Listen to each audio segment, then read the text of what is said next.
Wellington, it's fine. All right, so I'm going to call the meeting to order at 6:08, and first order of business is a pledge of allegiance. Our mic right over here. Pledge allegiance to the flag of the United States of America and to the republic for which it stands, one nation, under God, indivisible, with liberty and justice for all.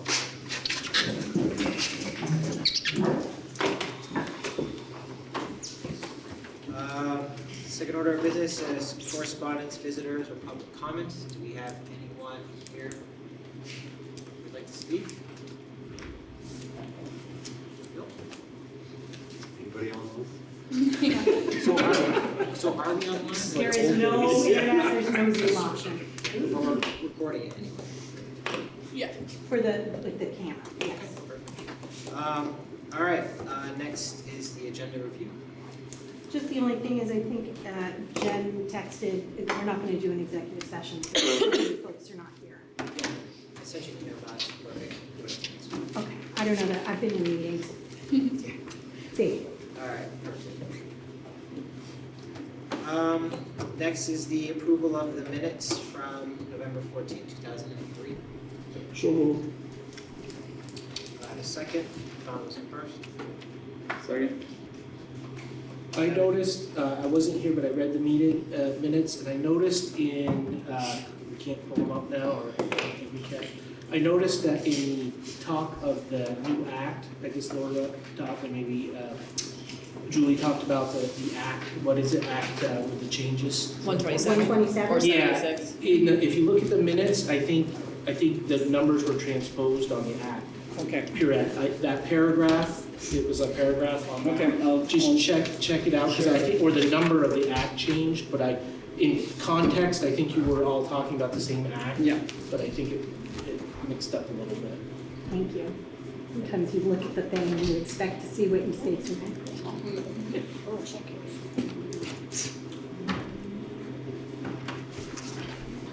Anything else with the minutes? All right, so I have a motion from Don. All those in favor say aye. Aye. I'll abstain, oh, sorry. So 6. 601? All right, next is the elementary administrative reports and updates from Franklin Highgate School. I just want to let you know, Chris has a terribly broken arm, and I was meeting with him until before this meeting, and I told him to go home and not be Zooming. It's, and he will probably come, actually we're talking about the second meeting in December, he'll come with you at that meeting. So if there are any questions about the Swanton update, please feel free to give him an email, but I told him that there would likely be. Was this recent? Was this recent? Yeah, so a few weeks ago. Yeah, it's pretty bad, Rick. Yeah. Do you have any questions on the reports or Yeah, anything sure. they want to bring to the floor? Start with, yeah, sure. Question there. Yes. I know we spent a lot of time talking of vandalism and cameras at your school. Is the vandalism still continuing at the same level? Not at the same level. We put up a like a hunting camera in one area that covered the bulk of the area of the playground, and that has deterred some friends from enjoying equipment and writing things that I wish they wouldn't. So it's getting better, but also I think the colder months, right, are gonna help us. There's gonna be less people just outside in general. When do we expect the actual good cameras to be coming? I actually don't know the answer. I don't know if Laura, you They have have a like an 8 to specific 10 week timeline. lead time. Yeah, on so it'll be a yeah, while. So. I have to laugh when we say the good cameras, because some of those trail cameras are really good cameras. I bought too many of them as gifts. They really are good. Yes, well, I did want to mention, I'd read the report. I want to say thank you for the Thanksgiving Day thing that was done. And I wanted to have in the minutes, thank you to the PTKO, Fire Department, and the Rec Director for coming out and doing that. And our town administrator is also there. Yeah, and it's, personally, my daughter was so excited to see the parents come out and join for lunch, and it was like a really nice time, and looked like it went pretty smoothly, so. Yeah, it was really good. I have never organized one as a principal before. So it was one of those, I woke up the night before like, I'm gonna run out of quarters, you know, all those things that I don't know what's gonna happen. But in the end, it really came along nicely. And I think what I really enjoyed was so many people from the community. I think we had like 14 or 15 people that came from all those different, you know, offices or rec or whatnot. So I think that was really great. It really felt like this community event, which is what I was really hoping for. We got a lot of positive feedback. So it was really great. No, thank you, it was a really good time. Joyce, we had a teacher from Franklin recognized recently. Yeah, I was gonna talk about that, but I didn't. Oh, sorry, I didn't. No, I was gonna talk about it, but I just didn't. I was waiting to make sure we were done with Yeshua because he was gonna leave after his report. Well, plus I said you could have snacks where you go to. But I didn't know if there was any more questions for Yeshua before anybody. Anything else for Yeshua?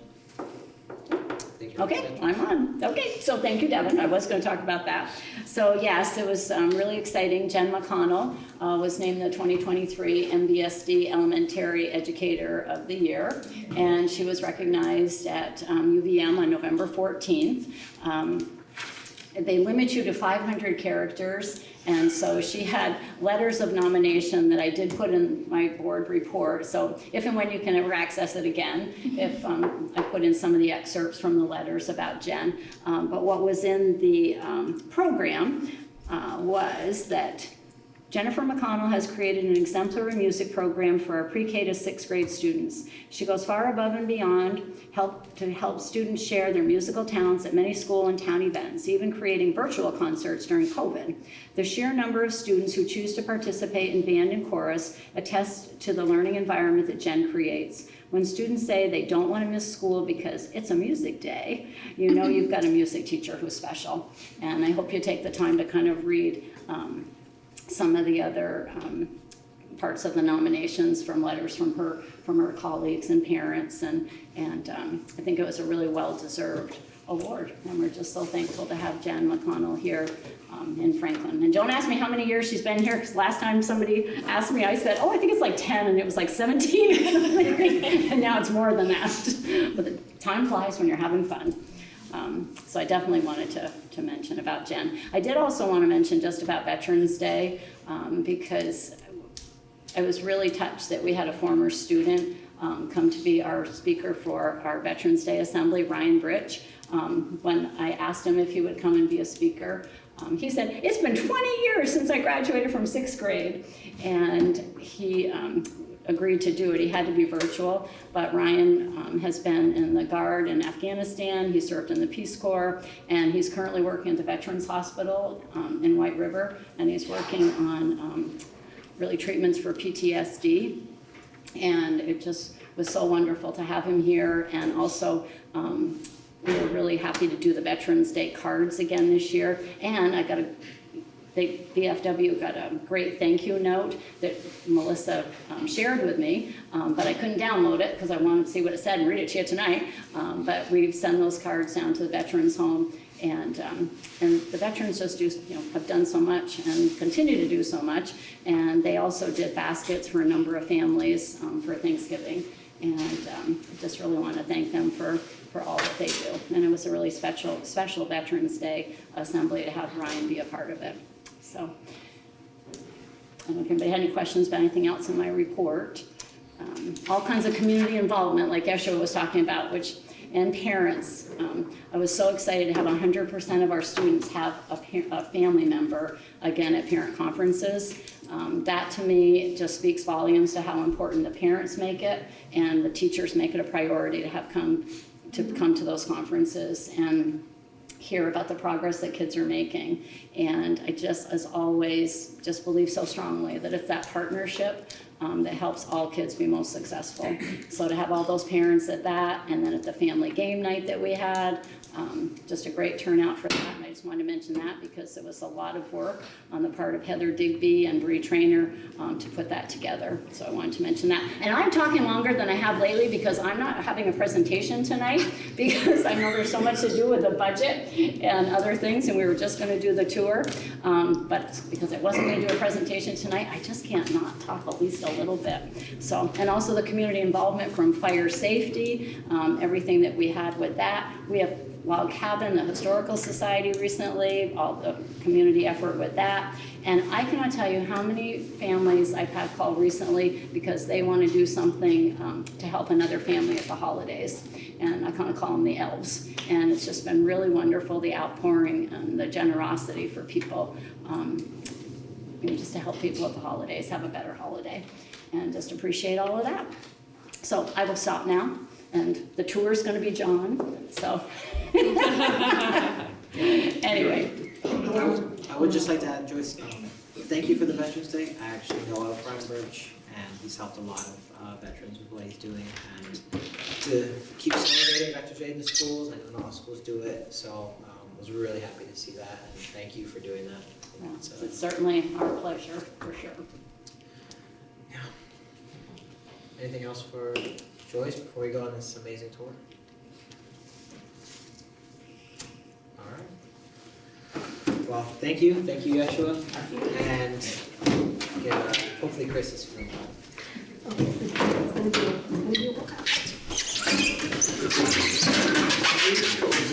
That room over there is the mechanical room, obviously, so that's the new energy recovery ventilation system.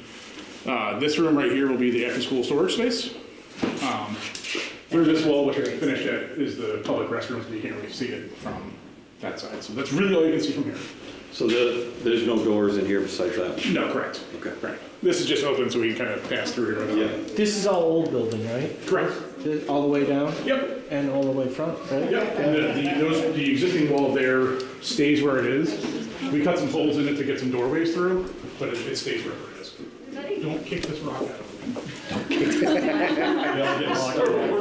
gotta be a really cold night. Yes. There's the new front entryway. So this is actually getting, that's the old front wall of school. We are cutting up some doorways into that, and then that brick actually will stay there behind a layer of here. Okay. So that wall stays where it is. There's structure above the wall here that actually holds up the old roof, which is still Right. but I was just assuming you were going to cover the book up. Yeah,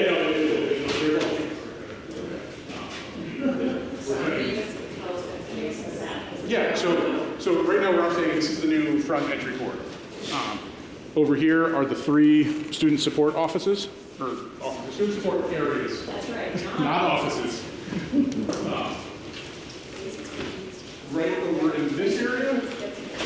So you can see there's some tracks that are in the wall here. Or in the ceiling here. This is actually where the walls are going to be. Okay. So that layout's already happened so that we can start getting ductwork installed. You can see that's already happening over there. So I have to kind of familiarize myself with where I'm at. Right. So this wall here separates the reception area from the nurse's office. Right? Yep. The line goes down where those columns are. That's the hallway that kind of divides pre-K from the additional classrooms. Right?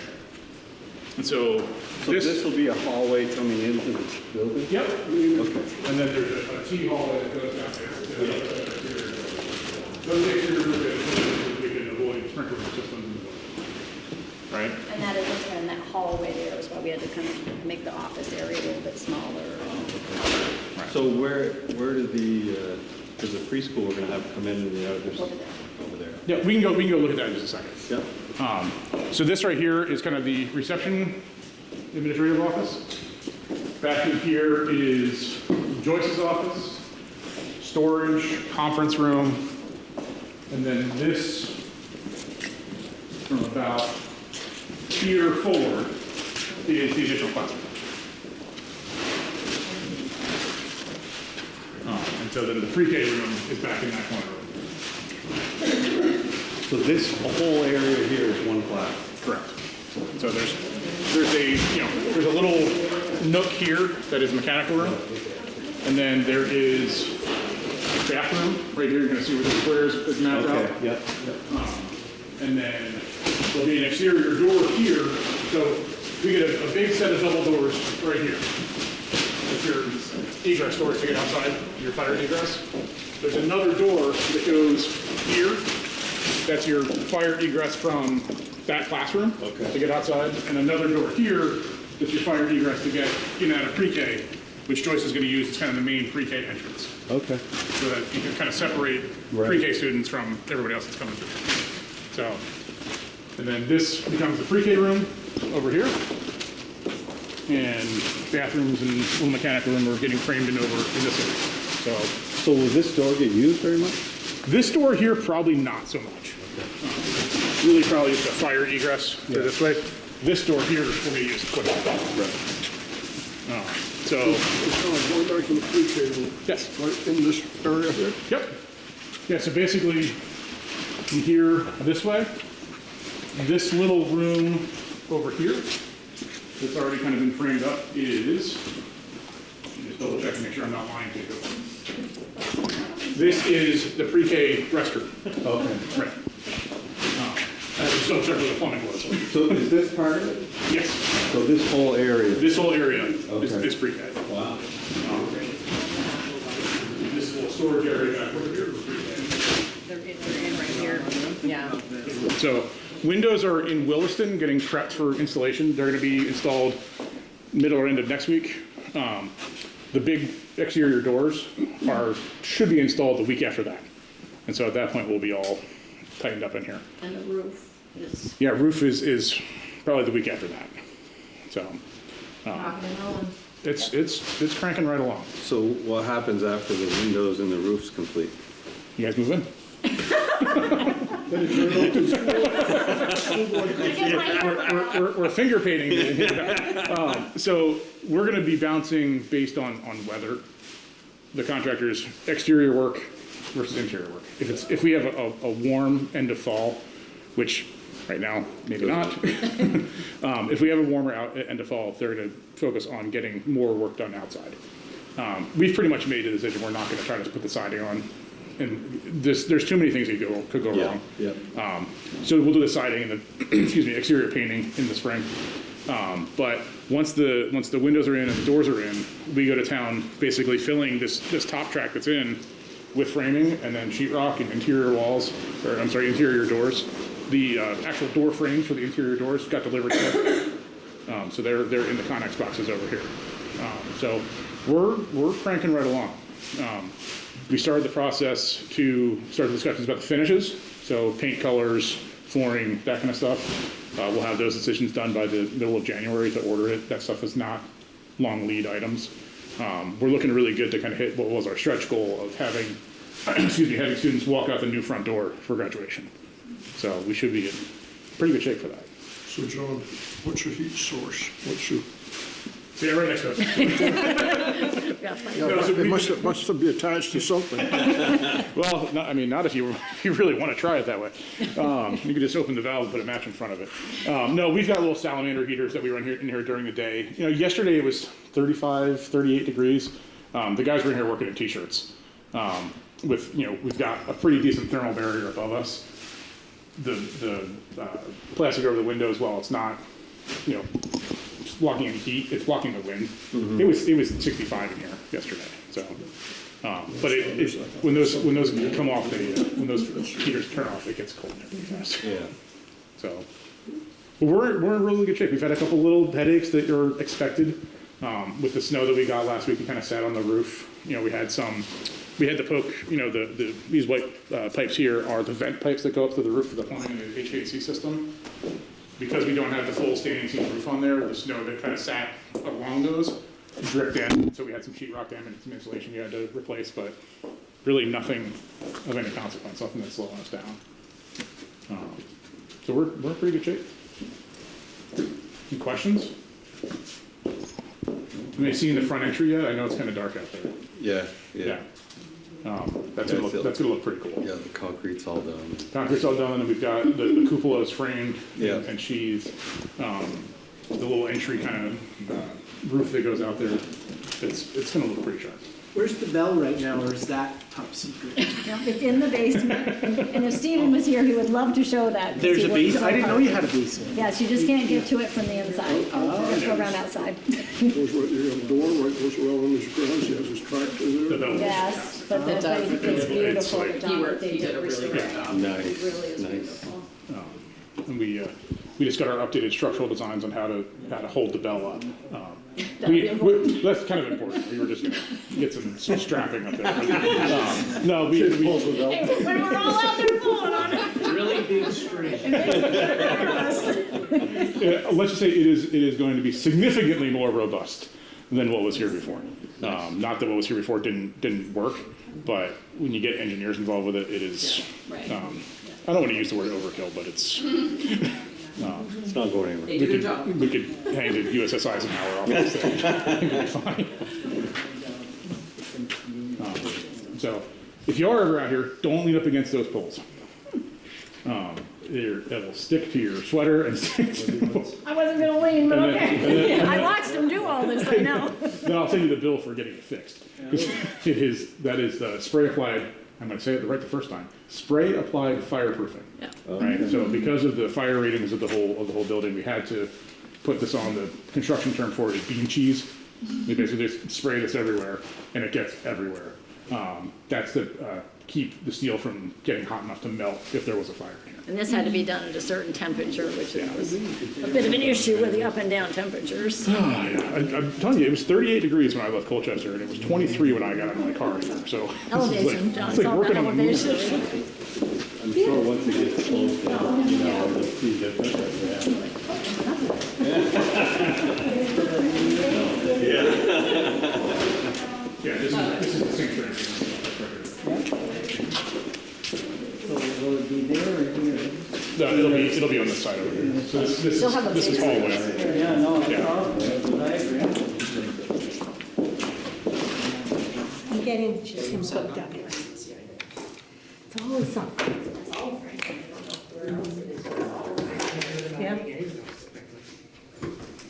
But it's, just for anybody who watches the video later, we just couldn't do Zoom because of no internet, and it was certainly we didn't want to move the meeting, because that would have been a bigger deal for everybody.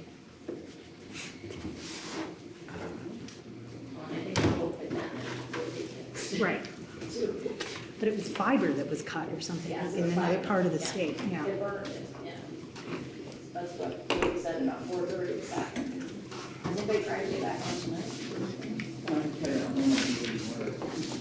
Yeah, no, I sent Megan an email, as she was saying, I'll try to call in, and then I realized that I can't send Megan an Oh, email. I saw you tried to send it. I know. She's not gonna get it, so get it tomorrow. I'll get it when I drive through, you know, when I get home and bring my bag in, it'll And she'll send. understand then.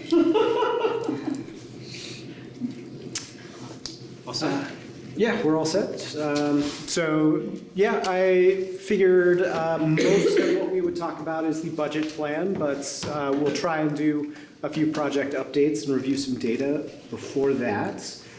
We'll see if some of my links, well, obviously none of my links work. I tried to put in some videos and stuff, but usually my process with videos is I export them and then I upload them to the internet and then I delete them from my computer so that they don't take up the space. I still have the project files, but I couldn't render those out without internet because I can't connect to Adobe Creative Suite. It may have loaded on my laptop.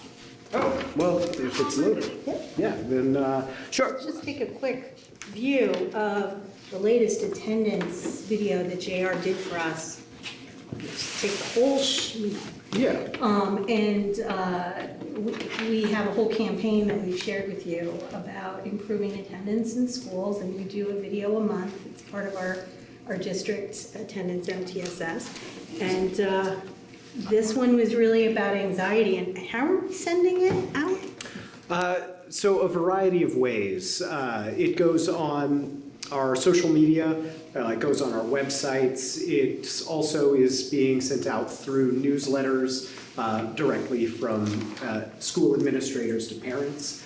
So it's definitely targeted toward parents, and it is hopefully, it's reaching a lot of people. The analytics that I've been looking at show that our videos have recently been performing better so far this year than last year. So that's, yeah. The hallmark of anxiety is worry that's beyond the person's control.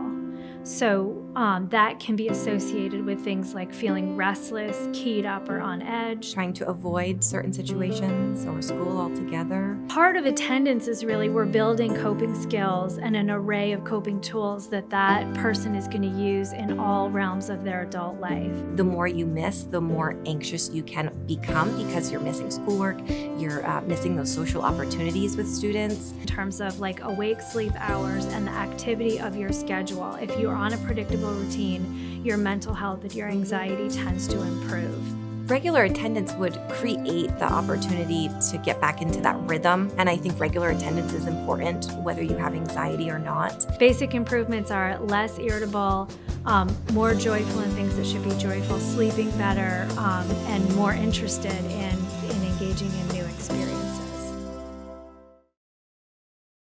That's about as far as it looked. So that's pretty much that. Yeah, there's just a few more seconds of that, but you get the idea. So that video in particular, there's also a link to a longer 20-minute video for parents that maybe that message resonated with and they're looking for some deeper resources. Both Felicia and Joelle had some really actionable things that parents can do to help their students, and it was presented in a very digestible way. So I thought that was a good chance to kind of provide some deeper learning for anybody that wants it. So, for example, on Facebook, when I posted that video, I then also had a link to the longer video in case parents were interested in that. So, does that information include people in our local school districts that parents can contact if they're looking for strategies? It's great to see experts, but... Well, those experts are working in our school districts. I don't think that video included contact information for them, but obviously they are available on our I'm just thinking some parents might not go to that level, but they may have had a favorite teacher. When Cindy Rose was here, she'd been here so long, many of them had her. And you got to have that initial contact at a comfort level. Mm-hmm. Yeah. And actually, in the previous video that we did include sort of a brief explanation of who you should contact at the school and how to get that information off the website. So, and that was one of the goals that I had talked about last year, was providing more beneficial content or educational content, something for people to come to our social media for, so that they can learn something or get something out of it. So that's just an example of what we've been working with. Yeah. So I like that strategy of having the longer video. So if you get somebody that has an interest in this or it resonates, as you said, with them, that they can go on. Can you see how many hits how many people are actually going on to the longer video? I can.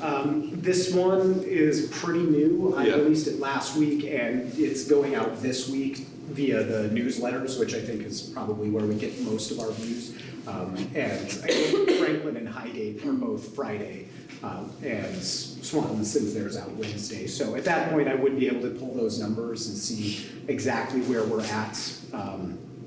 For the most part, our previous ones haven't been, it's all been pretty standard, kind of what our videos have been getting. They've been getting about the same amount of views. So more than last year, but kind of,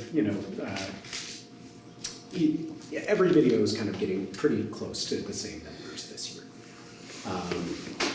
Moving on, other projects that I've been working on. Okay, so raising the district profile through local press and inter-district collaboration. I've been meeting monthly now with the editor of the Messenger, trying to get more MVSD content on their page. Since I've started doing that in early October, half of the stories in the school section of the Messenger are from MVSD.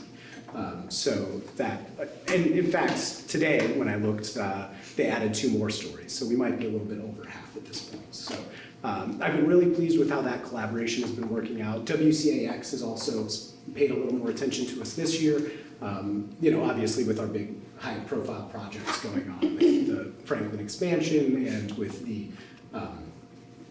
fitness center at MVU. So we've been getting a lot more local press that way. And also we're working with other school districts in the Champlain Valley right now to create a video to help educate people about Act 127.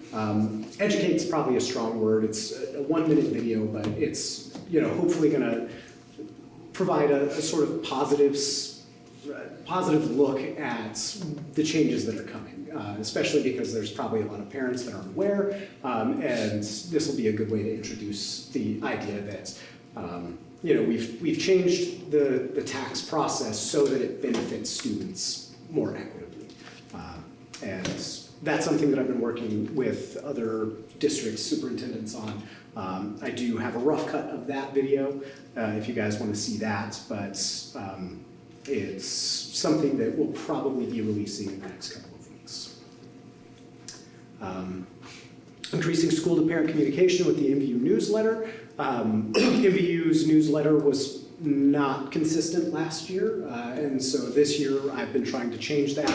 Our new website has a great newsletter feature, so I've been able to kind of populate the website with news stories specific to MVU and then easily distribute those along with calendar events to parents and staff at MVU. So this has been a really successful start to the year with the newsletter, and it's looking like it's going to be a lot easier for everybody to maintain releasing this on a monthly basis. And broadening social media, we started an Instagram.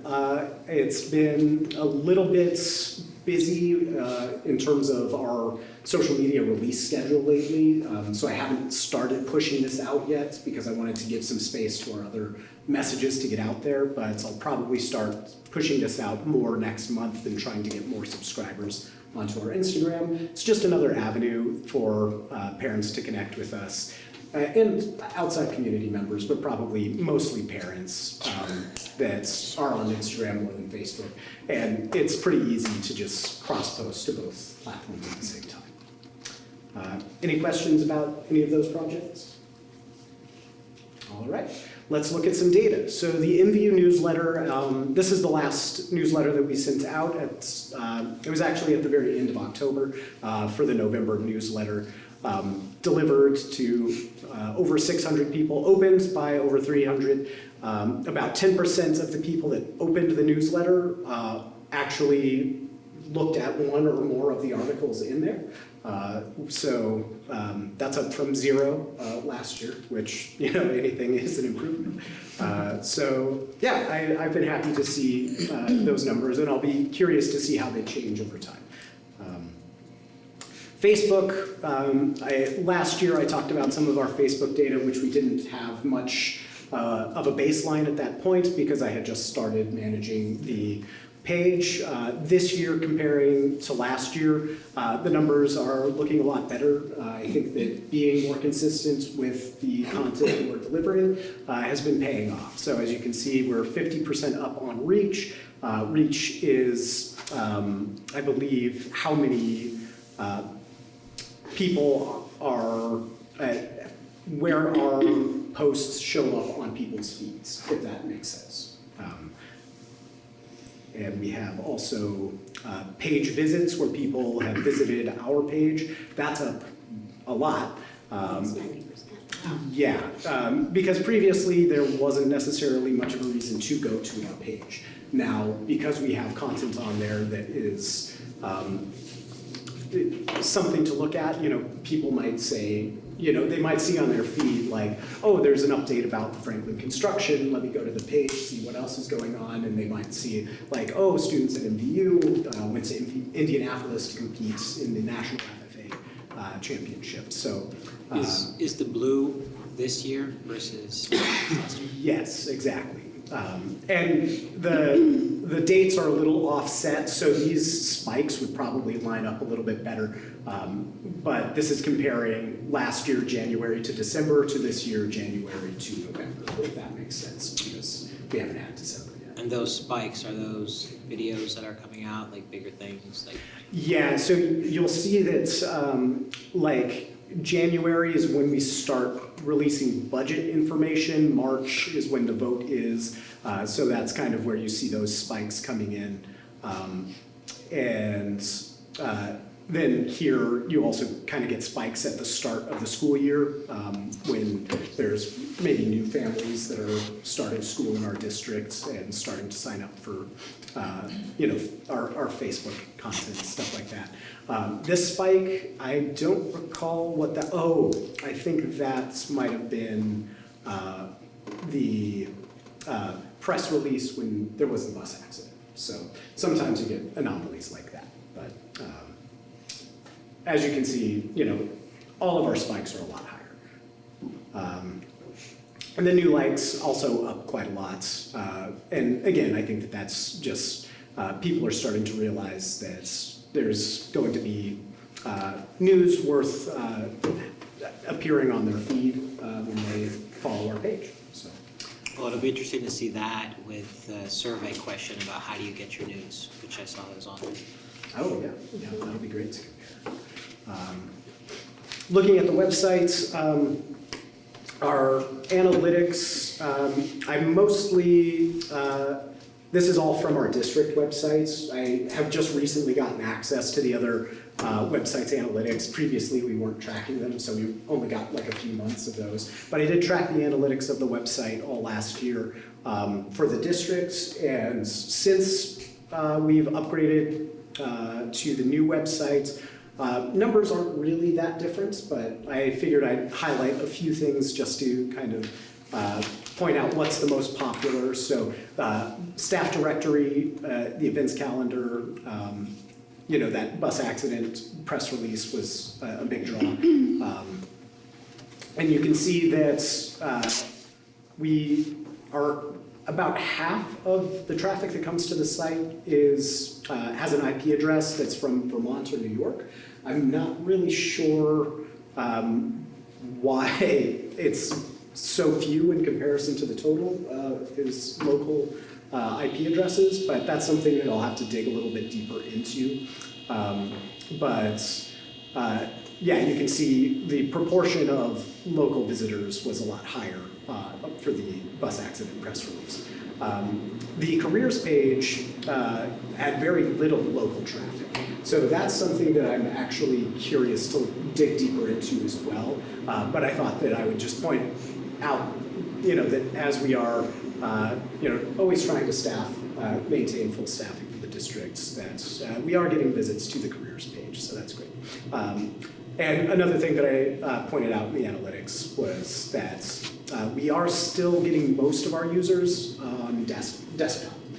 So that was a bit of a surprise to me. I thought we'd have at least most people using mobile, but it's closer to half and half, and the edge does seem to be with JR, I have a question relating to that. Yeah. I still sometimes struggle, I think, on our website when I'm using my iPad. Wasn't that initially an issue, like the formatting wasn't quite right, or no, it should be seamless? I see the same, if I'm on a desktop or I'm on my iPad or Well, so it is supposed to be an adaptive website, so you should be seeing a site that is optimized for your device, no matter what device you're using. So when you're on your iPad, or is it? I guess what? Yeah, I thought I was experiencing a lot of like broken links, but I'm not sure. So sometimes I get frustrated and I go on my desktop. So. But I thought I remember early on there was a Is the page done in like Google? Or no, Some of the links are in Google. So if you're looking at the curriculum page, that's a Google Slate page. But Yeah, the main website is through Edleo. But we are getting a mobile app that we're doing, so that, it's interesting how some mobile apps work well on iPads as well as phone, and then some of them don't, so I'm not sure about that. I'll play around with it more this week, but I don't use that because I was always frustrated. But if I go on my desktop, I was able to navigate more seamlessly and find stuff that I wanted to find. So. Gotcha. Yeah, well, it's important to know user experience, stuff like that. It is a new website, so I'm pretty often getting calls from people in the district who are like, hey, this is wrong, or this link is broken, or it's out of date. So it's good for me to hear all of that stuff so that we can get it fixed. But yeah, that's something that I'll talk to Derek about and see if we can smooth that out. Yeah, so that's the data review. So that leads us to the budget plans. So just, this will be more of a discussion for the board, but some ideas that we had talking about at the central office. Last year, I felt like we identified a really strong sort of 3-point message. I think that having something boiled down like that this year, and every year, is going to be really helpful for, getting the message out there and communicating it to people. We did want to recycle some of the videos that we did last year because we've got some similar messaging, particularly about facilities being something that's an ongoing budgetary expense, but something that the community seems to be behind. And so it could be pretty simple for me to change the voiceover for the facilities video last year and basically just have that one done pretty quickly. And Well, do you want to put in some of the new projects? well, and that's true too. And I do have a lot of new footage that I can employ for that. So we did want to do some new videos and focus those more toward parents and trying to encourage them to actually get out there and vote. I think that last year the message was to everybody in the community of kind of like, this is what's going on in the school. But yeah, I think we can do a little bit of both of those. And I guess I still have the project files from last year, so it should be a fairly simple process to go in, put in a few new clips of our updated projects. But the news about the MVU roof hasn't changed that much. We've gotten another section done, but there's still more sections to do. So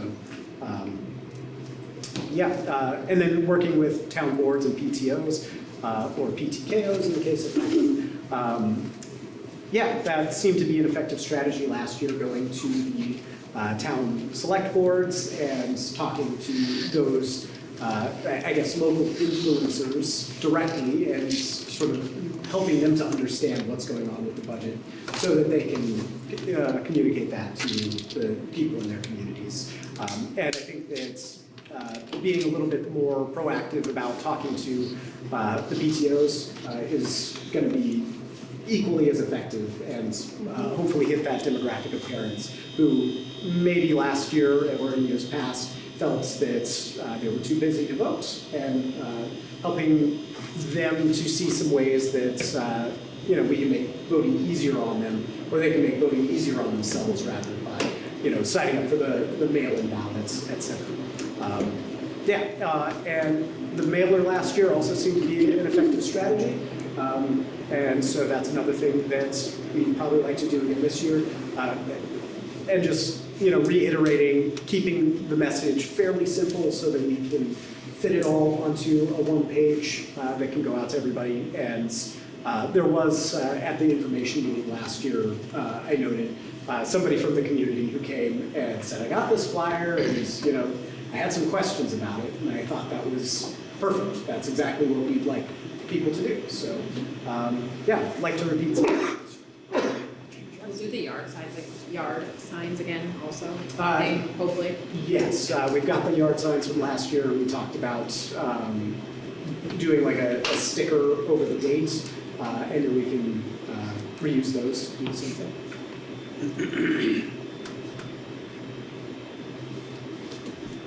Go ahead, Don. Working with the town boards, maybe this is more of a board question. Have we made contact to get on an agenda at a specific time, specific meeting? Not yet, I'm meeting with Brian Savage tomorrow, and so I can add that to the agenda. They just want to make, the feedback I've gotten so far is they just want to make sure that we don't have our informational meeting the same night as theirs. That was the biggie. Why I asked is, last year, excuse me, Laura and I went to a meeting, and if I hadn't known better, I thought we were an afterthought.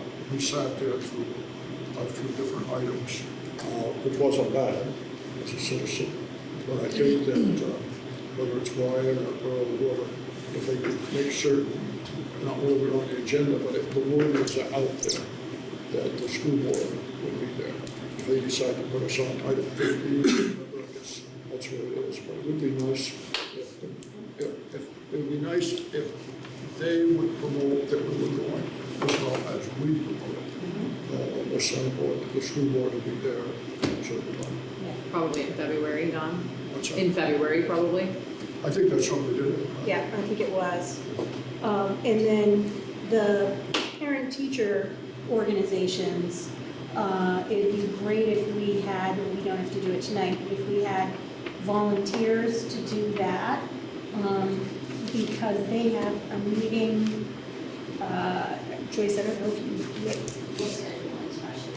okay, but it would be great to have, and we can have the bullet points for whoever's going there, but really have the focus of what can we do to get parents out. Because I think that is, they have such a reach into the community of parents, and what we can ask them for help. I think Highgate even has an active online presence with their PTKO, so that would be probably really helpful with that group of folks as well. It's a great idea. And you had talked about going to the VFW. Well, funny enough, their meeting was tonight. So we had the VFW, their meeting and auxiliary meeting was tonight. So if we're on an off cycle, maybe I can make the next meeting. Maybe in February. Well, I'm going to talk to them a little bit more because I would like to kind of like have like something where we sit down and we talk about it and we try to use them. I know the chair of it, and so we can hopefully use that to get more reach out to the community through that. So I think that'd be a really good one. Building on that comment, when I first saw your message there, number 2 concerns me. I'm not a parent, I'm on the board. I probably speak to a lot of people or listen to a lot of people who aren't parents. And I think that might not fly too well with some people, that you want the parents to get out and vote. I mean, we do, and we should have messages that are created and directed toward the interest of parents. But to say it, content on motivating parents to vote almost seems like, well, you want them to vote because you think they'll vote for the budget, which isn't always necessarily true. So I don't know just how to go about it. I think I know what your end game is.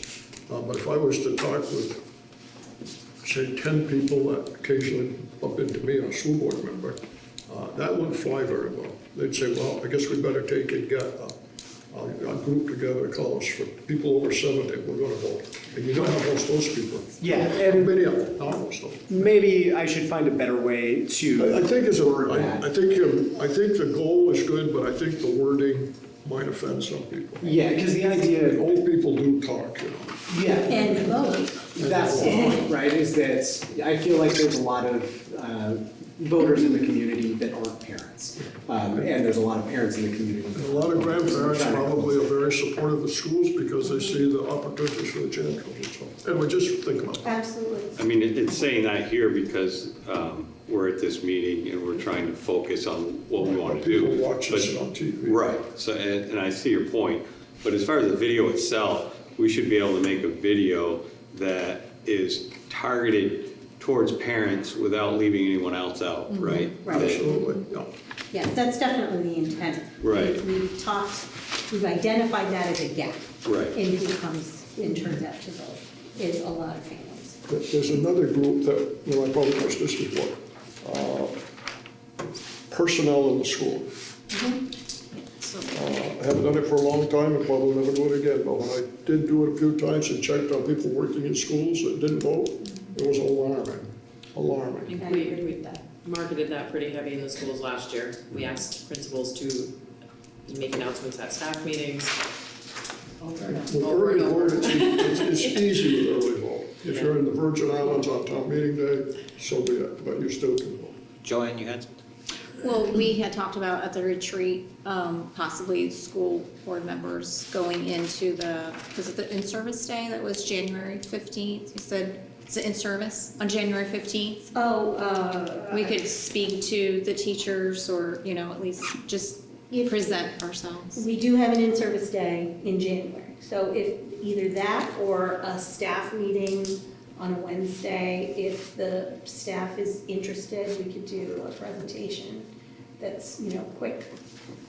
And just, because sometimes more than just don't forget to go out and vote, if there's something that we can share about how we're trying to support your school. If you don't want your roof to leak, maybe you should vote.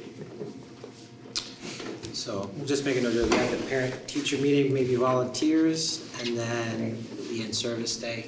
So Can I just ask a clarifying question? Yeah, go ahead. So, here in Franklin, there's always been a pretty decent turnout for informational meetings.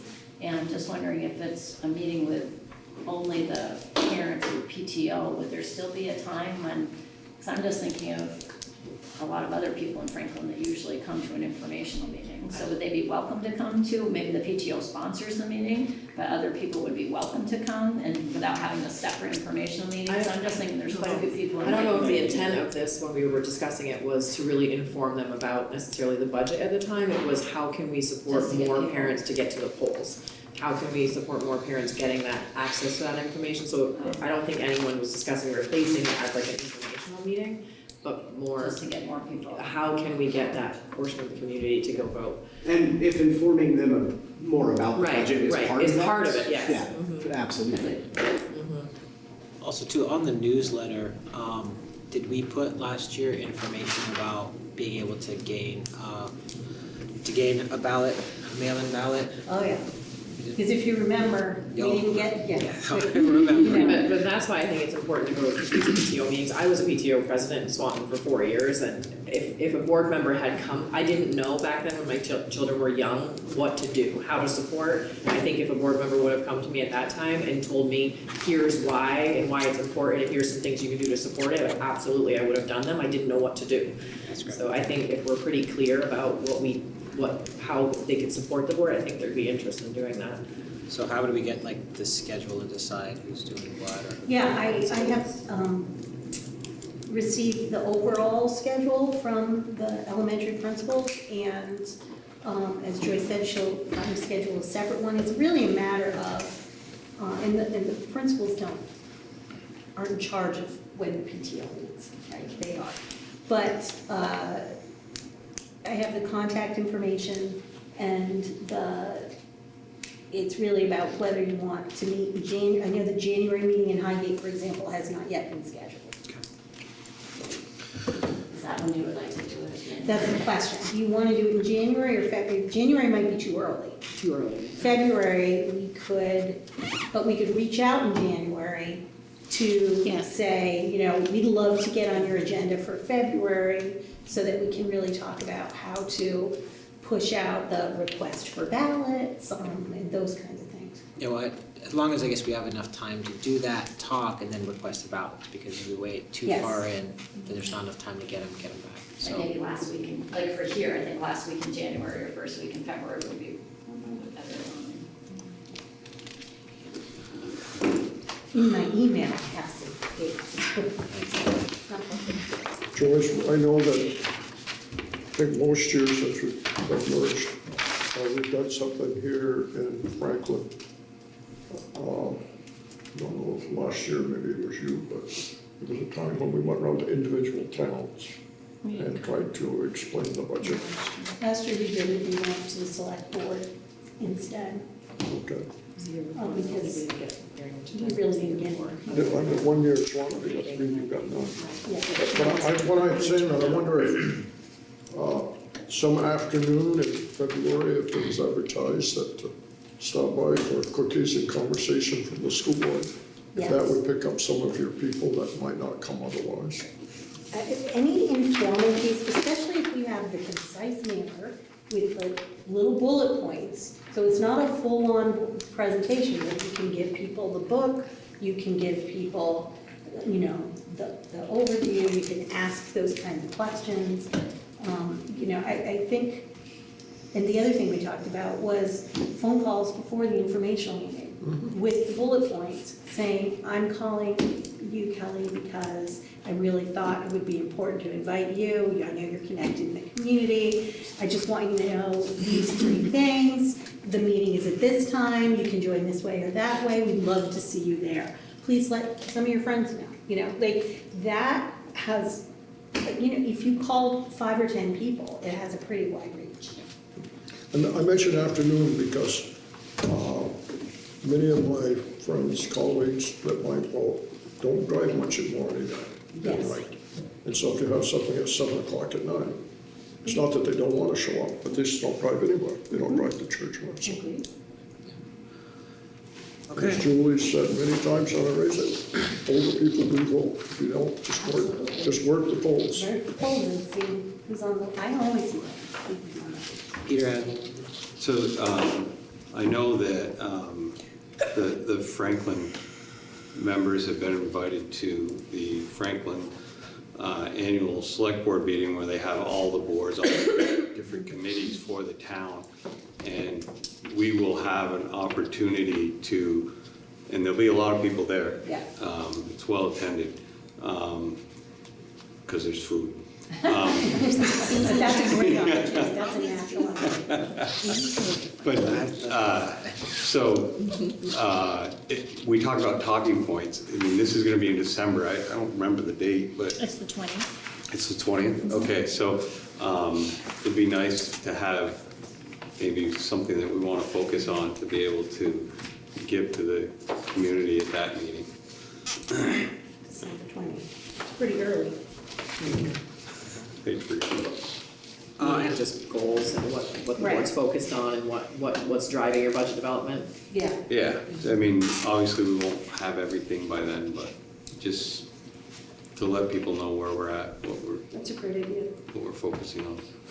and if I could actually ask one thing too, if there was like some concise, specific talking points for anyone who uses social media, speaking of myself, just to make sure that it's a unified message that I'm putting out.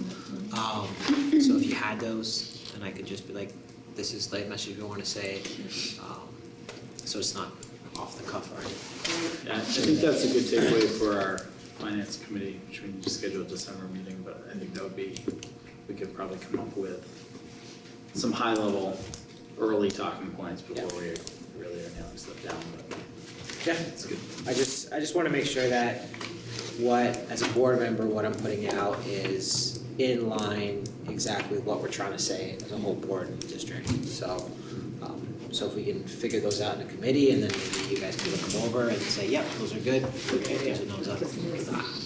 I know the nuts and bolts and the financial pieces, but I don't know what you want the messaging to be sometimes, so that's I really, think we need some time to kick around those Yeah. ideas and make sure we're in a good Yeah, spot. and last year, one thing I did for the principals was, for example, on encouraging school staff to vote, I sort of wrote templates that principals then were able to personalize the message, but I took some of the workload off. I don't know how useful that was, but it might be more useful for social media stuff. I can create some generic templates for the messaging once we have it, that board members can then copy and paste and then change the words so it's more personal to them, and then, Yeah. you know, something. So maybe I'll invite you to the meeting, the finance committee meeting, so you can listen in, so you'll have firsthand. You know, and thinking of personnel, if I work at MVU, I think I might be interested in knowing that in the budget we are preparing to go to voters with, replaces 20 unit ventilators or something like that, because it impacts the quality of the building. And, you know, we had grandiose ideas, we were going to replace a lot of them, and every year we certainly do, but I think there are little things that sometimes the people that work at schools don't realize that are in the budget that makes a difference. I mean, if we were to not do the unit ventilators, some people might not notice it, but some people will notice it. Like at MVU, looking at all those new science classrooms, I mean, they look great, that's they right. definitely see that. And so there are things we can key on and say, Look, to that regard with staff, it was interesting that when we did that survey about the air purifiers, there was a huge response on how much they wanted them in their classrooms, 85%, and they are using them all the time. Well, we didn't really know that, we were hoping that was the case, but we got huge response, and that's so if you're really that important, person, yeah. you go, wow, that's in the budget, I better make sure I get out there and vote, because this makes my life a little more comfortable. In theory, it might also help with attendance, which is one of our priorities of not just students, but also staff. If we're, you know, pure, cleaner air helps people stay healthy.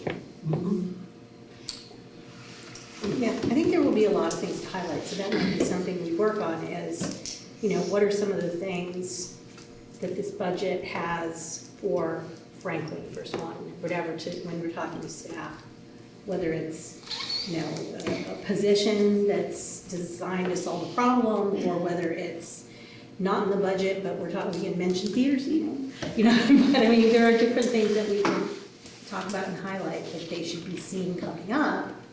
So, you know, and give them an opportunity to ask questions. Because as a teacher, I always thought about my department budget. That's all I thought about that was in front of me. And a lot of times people aren't making connections of, oh, we're investing more in, I don't know, busing for field trips or in those kinds of things that we're trying to make sure happen for kids. That doesn't always come out in the messaging when you're talking about the budget at a high level, and I think it is a good message to get to staff. Okay, lots of good stuff. All right, if there's nothing else on that, we will move on to budget input survey. Yes. Thank you. It takes me a while to move around in it. Thank you, Jan. Thank you so much for driving out in the dark and the cold. Your jacket's over here, sorry. So let me, we actually flip-flopped a couple of our things. Here it is. Here it is. We flip-flopped a couple of our things in our timeline. We met with principals earlier and went through a lot with them. And last year we had sent the survey out earlier, but I think we're still in really great shape to be getting input. And we can, after tonight, I can get it out this weekend. People usually fill them out instantly. They don't take a week to figure it out. And I will also send them to the town managers, because last year Highgate sent them out, and I think Franklin did a community for the listserv. So we will try that again. I think it's really helpful to get, and of course we put things on website, but you know, community members not involved in school don't usually go to our school district website. Swanton has the new admin assistant too, so that might That's be helpful. right. Yeah, she's, and they have a combined website now from the village and town, which I think they would likely put a link up for us as well. And so this goes out as a newsletter? Does it go out through CISO? I'm wondering whether in the past we had sent them out through an email, through the school messenger system, but I don't know if that's as effective as the dojo and seesaws and things like that. So we can do sort of a combo way of getting them out. So I haven't changed the questions, but I wanted to see if they still seemed right to you. Again, are you the parent of an elementary, middle, or resident? People always will ask, for an other somehow, but, if you just pick out your primary one, it usually just gives us the Employees don't respond on this survey. Well, if you recall, last year, we separated out employees. Right, yeah. And I did a separate one just for school employees. Okay, all right, that's what I. It was pretty similar data, but the numbers were, a little higher in some areas for parents and less so for teachers. But they were pretty similar. This gets at the what is essential, important, good to have, not or less important, and no opinion. And that's worked pretty well for us because we've had a sense of how much someone values this. And competitive benefits to recruit and retain high quality employees. We've had such high data on that, but it's good to ask again. I understand employees, but I'm wondering, are people gonna connect that to teachers? Like, would it be better if we said teachers? I would say teachers. I'm just throwing it out there. I also think the first question should be the instructional question and not the staff. Teachers go, I probably noticed that. Can we change the? Oh, we can change the order. Yeah, I That's feel not like an the first issue. question should be based on like better instruction for kids, and then the second one should be staff. I've always found curriculum investments and instructional services to improve student outcomes. We can do that first. I think so. Yeah. Also mention it in the top paragraph. And then, Because it's kind of backing. yeah, Yes. yeah, that makes sense. I'm sorry, I'm losing track of myself here. The services and supports for students with social and behavioral needs, that's like one of our biggest growing areas of investment because it's not even just that the numbers are more so, it's the cost of everything is so, but, greater coordination and expansion of elementary athletics. Are we on 5, or am I going too fast? You're going faster than me. I'll be glad to wait. I'm just going over them, and then I'd love to I have just saw more the thing dialogue. going like that. Great, but the elementary school athletics, that's one of the things that we are talking about in this budget draft is, as Joyce has had such a struggle with trying to fill a 2-day-a-week phys ed position, and we have a lot of stipended athletic directors of the elementary schools, and they are all pretty much saying they're not going to do it next year. So we wondered if then having an elementary athletic director / PE teacher would help recruit a full-time person and enhance that coordination amongst the schools. So that, I think, is an important question to have again from last year, because it's something that I think we are, at least have proposed in this budget.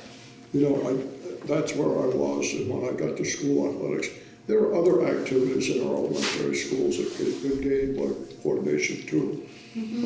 So I'm wondering if it should continue to say elementary school athletics and whatever we want to call it, other activities. I mean, don't we do things with music and coordination? Don't we do some with drama? Or is it important we just single out athletics? Not so much at the elementary, in terms of coordination. My teachers usually do that directly. And that actually might, if you start putting too many things in with it for 3 schools, that might be a little more than what somebody wants to do too, in terms of coordinating. But that was a question we asked last year. And support for technical education, student apprenticeships, work readiness.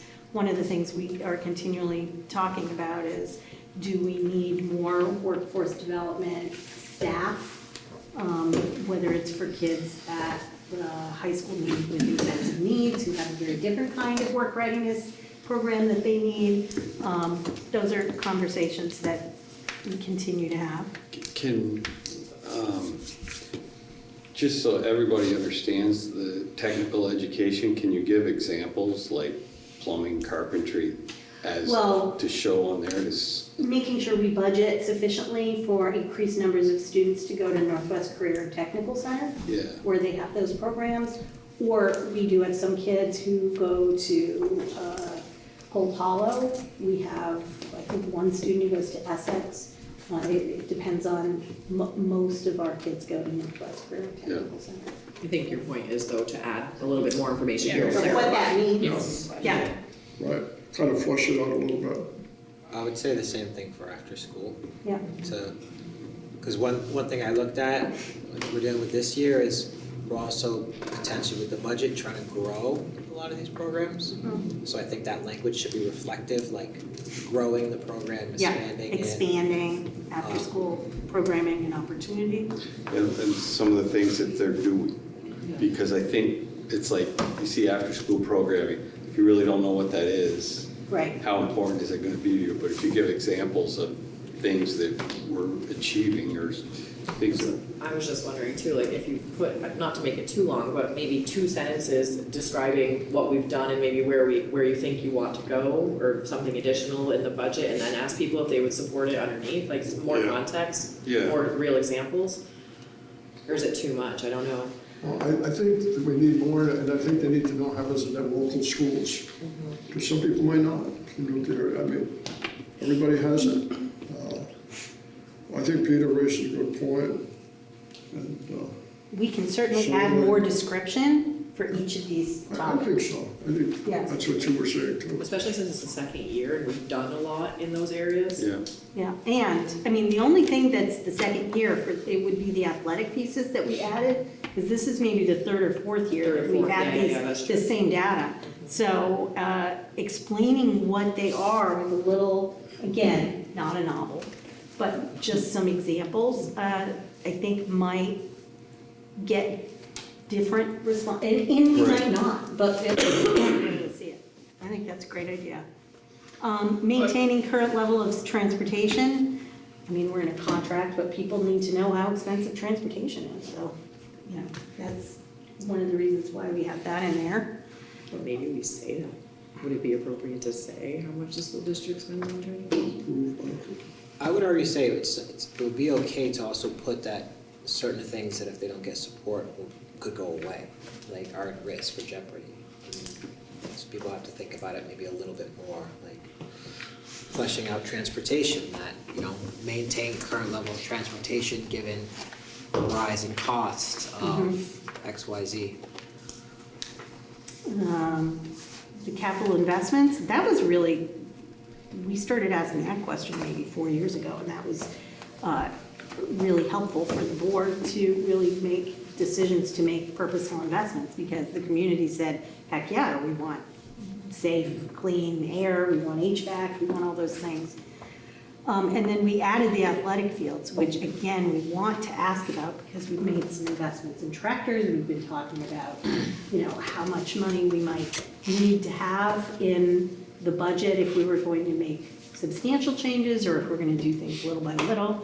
So, and there is a plan, a multi-year plan around the field. So I think it's important to put that in. The same thing with that, Laura. I mean, with that question number 10, I think putting language like to continue to grow it would be important to have in there, so people can, I'm supporting growing it even more than what we're doing right now. Well, and I think also, like you just said, the fact that there is a facility task force, there is a capital improvement plan, that, you know, that, so people understand that there's work focused on it. I think where we have a lot of already, you know, material that's already available, we shouldn't be afraid to throw hyperlinks on some of those. This is all sent out digitally, right? Idea. So, you know, link to some of the facility drone footage or the facilities page, or, you know, I don't know, where we might have something that's appropriate. You know, yeah, the little explanations are nice, but a link to a after-school program promo video that's already been made would also be great. That's a great idea. We will see if we can do that with Google Search. But yes, certainly understand that. And how do you usually receive information about our schools? That has been very helpful. I mean, it basically, Facebook page, emails from the school district, those newsletters and notices from school tend to be the biggest. I'm looking to see what public access TV is on that, to see information about our Viewing or attending. Missisquoi School Yeah. That should be the top one. We can add, yeah, public access TV. Yeah. Because, for example, JR don't work with that, right? People do. Yeah. He People do. puts up our videos on public access sometimes. Sorry. Yeah, they run as PSA. So, for example, this meeting will be bookended with that video that I showed earlier. The attendance video. Yeah, so I don't know what channel it is now, but I think just to indicate right there the channel. Yeah. So they don't have to go, what does that mean, how did I get there, but, used to be 17, I don't know what it is now. 1079 and 1089. It's not. Okay. That's not on dish. And then what motivates you to vote? I have never seen anyone put anything really except that they are motivated by providing students a quality education. I mean, we get some folks that say my right to vote or motivated on keeping my taxes low, but by far the response has really been that people want to support the schools, and I think that's really a positive thing when we get that. So I'm hoping we get it again. So we will. What do we do with that data on 13? On 13? I see some people saying, none of your business. Which we can put a, or, you know, I don't know, but I just wonder what we do with the data once we collect it on that particular one. Internet's back. No. That's good to know. So yeah, I mean, I think it helps us with the way we strategize in communicating the budget. So I will work on this week and we'll get it out. Laura had a suggestion about, maybe a question about the school board itself, right? What information, I'm trying to think how to word it, how would you word it, Laura? I think it's more about engaging them maybe, or access, or how can we, How do we make it inviting? Right. Yeah, What information helps you decide on what to do? Right, so that's right. like, just a question maybe like, do you feel that the school board meetings provide enough information and are accessible or something like that? Just for us to gauge kind of some things that we as a board could do to help with that. Maybe you can have those as the options though, like, is it meetings in different locations, I don't know what you can change necessarily, but, or is it more coffee and conversations, like, I don't know what you mean. Well, if we're keeping all the answers the same, like very important, not least, then it would just be, you know, do you feel you're getting maybe enough information from board meetings? And then we can gauge. If they're not giving enough information, they're enough, maybe something along those lines. All right. I have some feedback to work on and improve that. All right, well, thank you for that, Julie. All right, so we'll move on to budget draft number 2. And we're back online for it. Where do you want me to put the budget workbook up? Slide 7. Slide 7. So again, this is your board budget workbook, which I just keep adding to, so that I guess it can just be a kind of a fluid document, but you can keep referencing back to previous drafts. So this is obviously draft 2. The increase is up from your last draft. The increase over the fiscal year 24 budget is about 2.4 million or 5.49%. Again, this is just expenditures. This is not taking revenues into account. You want to go to the next? in this draft, so in the first draft, it was primarily salary and benefit increases. And now in this draft, you're going to see mostly the 300 and 400 lines. So on the left of their pages or online, if you look at the object codes, it's basically the 3, 4s, and sometimes the 500s. 600s are more supplies and materials. I've updated those if it was glaringly obvious that there was an issue. But primarily it's been purchase services, which is your 300 lines. And services that we may contract for with the school district. Those can be everything from student services, which can include general education or special ed, out-of-district tuitions that we have, transportation, snow plowing, auditing, copier maintenance, and our agreement there. And then I'm obviously factoring in inflation, which we've talked about is pretty significant in almost every area. For almost all of the contracts, I'm anticipating a 5% inflation for the upcoming years, knowing that some will be higher, but I'm hoping that some will be lower and it will average itself out. Is that normal, Laura, as 5%, or is that? We used to use 3. Yeah, we used to use 3, I was just So gonna say. that's what I was getting at. As a state, there's a lot of conversation with business managers about what that might need to be now, because everyone's seeing it, and some are using as high as 10%. I don't necessarily feel that we need to be that drastic, because the last couple of years I've tried to base a lot of these numbers on actuals. So. Yeah, and it's, go ahead, Ron, ask your question. 5%, and did you last time indicated what we have budgeted for salary increases with this budget carries, or is that? Well, the salary increases for professional union staff and support union staff are all already negotiated, so those, we know what those are, and those are in here. Non-union staff, I was using 4% as just a starting place, yeah. What I was just gonna say is we have a lot of conversations about the increased cost in student services and the contracts. So we're talking about cat worker contracts for students who have significant challenges, and it helps them stay in school. We have contracts for behavioral staff from NCSS that come in and look at a whole school system. They're not talking to an individual student. We have school-based clinicians that support students in schools that are in contracts. We have the out-of-district tuitions. We have consultation for children with autism who are complex, and those teams need a lot of support to meet those kids. All of those costs have gone up significantly over the numbers. Sometimes it's because we have more kids with need, and that's true as well, but we also have the double increase of those costs are increasing. The tuitions for out-of-district placements, I was speaking with Tammy Hayes, who is really the administrator who focuses the most on this area.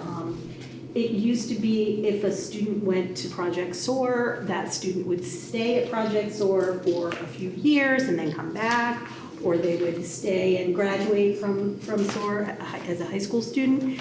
Those students are often moving from place to place, and there are fewer places for students. A few of the big schools in Chittenden County closed last year, and then there is the transportation. So there's been a bit of a sea change in what that looks like. The management of it, the work with families and parents to find an appropriate setting, all of that takes a lot of time.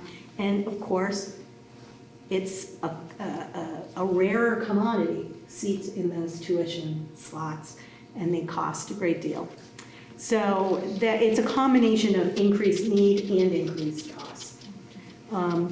So I think 5% is a good, And we're also seeing increases in all the other things that we, services that we receive. So that could be our data management systems that we have, so the software that we're using, we're seeing increases there, or really almost every single area. If we're not locked into a multi-year contract, we are seeing significant increases. Also in this draft, you'll notice anticipated increases to MVSD insurances other than health and dental. Most of them are purchased through Visbit, the same organization. But for instance, liability insurance, we're anticipating another 10% increase this year.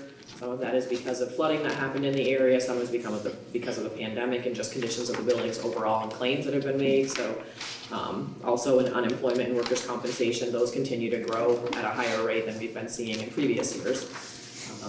Those are on page 9 under district-wide services. I've also updated the debt repayment schedule lines, which are at the very bottom of your budget. We do have a bond for a bond for Highgate and a bond for MVU, not for Franklin anymore. So those principal and interest payments have been updated. All of the ESSER funded positions that were included in the general fund, so they're under the ESSER fund, but they're part of the budget that goes to taxpayers that we had incorporated into the budget the last 2 years, have now been moved from the ESSER lines. I should have marked the page. So they were in the budget before, but they've been moved from the grant line. Right, so they've been simply moved from page 19 under the 2137 or 2139 line, and now they're up under whatever object and function they should be under. So if they're supposed to be under psychology, they're under psychology. If they're supposed to be under guidance, they're now under guidance. They're very few are new costs. Actually, we'll talk about the few that are new or added costs for next year, but most of them are completely a shift in the draft 1 of the budget. You had already seen a reduction maybe in a classroom teacher position that we anticipated to absorb one of these other ESSER positions. The difference being, as we move forward into the next school board meeting, is that when we start looking at tax rate, we will no longer see that offsetting ESSER revenue. So that $890,000 that we were using last year to offset the tax rate will no longer be there. Is it possible to get like a one-page sheet showing all of the positions that were ESSER funded that are now in the general fund, rather than going through and try to go from one here? Yeah. Yeah, I just think it's important to note that they were already in here last year. Yeah, they were in there, but yeah. Now I understand Yeah. that. But So I can give you a few examples, but yes, I'll put it in the sheet. So we did have some intervention positions, for instance. We had a social worker contract. We had additional nurse support. We had 4 facility people, so custodians. and that's okay, I don't want to interrupt your presentation. Well, I think That's part of the good. discussion. Yes, we were planning on talking about it. Yes. We had some of our SEL coordinators. We had a new what used to be the network administrator. We moved that into a tech support position. In many of those positions, what makes it tricky when Laura and I we did this as an admin team as well. For instance, the SEL positions that we added were not we were getting revenue from ESSER, but before we filled those positions, we traded other vacant positions through attrition for them. So they weren't an add to the budget. We didn't need some support staff position or a contract. We found other savings and shifted those. So, but we could get ESSER revenue for them, so we weren't counting them and getting ESSER revenue. We didn't add much. We shifted a lot so that we could maximize our revenue. Have we eliminated positions from the current year to the budget year? Other positions that are here now funded? I missed the first part of what you said. Are there positions that have been eliminated? I mean, are there positions that today, I don't care about the revenue source, but are there people in our schools now, those positions won't be there when we open in August? We have one retirement that's going to be happening that there'll be a reconfiguration. That's the adaptive curriculum position, and Julie can talk about that, but there's going to be a reconfiguration of those funds, but that position specifically, I don't believe we're looking to replace. In terms of the ESSER positions that we hired, there's some contracts we did not renew. But people that we employ, there are only a few of those that were a complete add, and in this draft, they are still in here.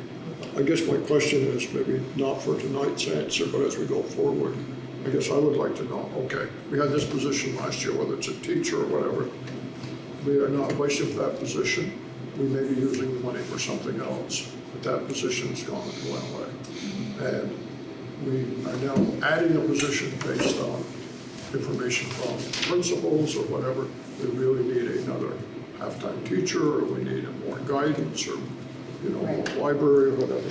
Well, that's in here. I mean, we're talking about adding the .6 in an athletic director. Right. That's the only one I saw. I wondered, because I know we've been trying. We're not really adding much because we're hoping to absorb, if the board agrees, especially when we look at the tax rate information and the revenue side of things, that we will be in a very good position to absorb those few ESSER funded positions that we did truly add.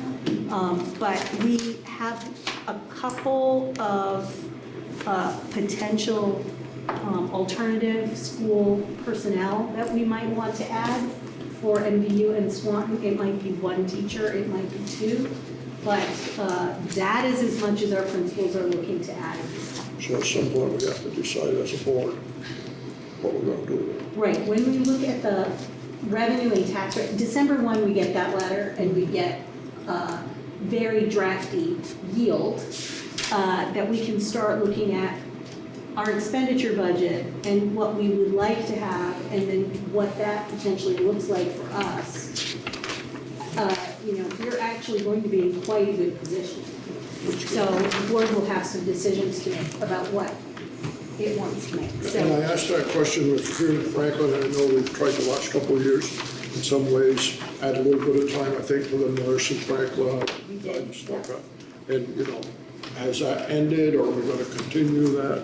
I guess that's a kind of question. In this draft, we are, we have not even speculated in reducing the nurse, for example.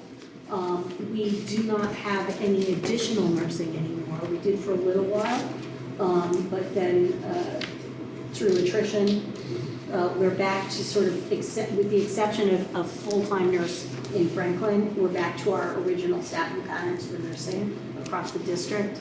We have a little additional here and there, but in general, everything is pretty static. And all has been in the expenditure budget for the last several years. But yes, the goal of the principals is this budget is really to keep what we have with those additional pieces. And what I'm really looking forward to, since, it's been about 5 years between merging and trying to figure out budgets and ESSER, that maybe someday we'll get a real budget that we can build a real baseline on. Hoping this year's the first. It seems like as I go back through, I keep some of these and go back through, and it's like, it's been a long while since we've been able to say, this is our budget last year, these are our enrollment increases, these are the people we need. It's now, we'll get ESSER here, and we had a merger. You are singing my song. it's so true. Do you know how hard it is to do this job right now? But I think that's the point of this year, and Act 127, is this will actually potentially be the year to create that. That true capacity. You missed a new uniform chart of accounts in there. But it's also And the true, new special ed funding. Yeah, absolutely. I mean, Where we're getting less money I in didn't some think areas. perfect and more- storms lasted forever, I thought they were one.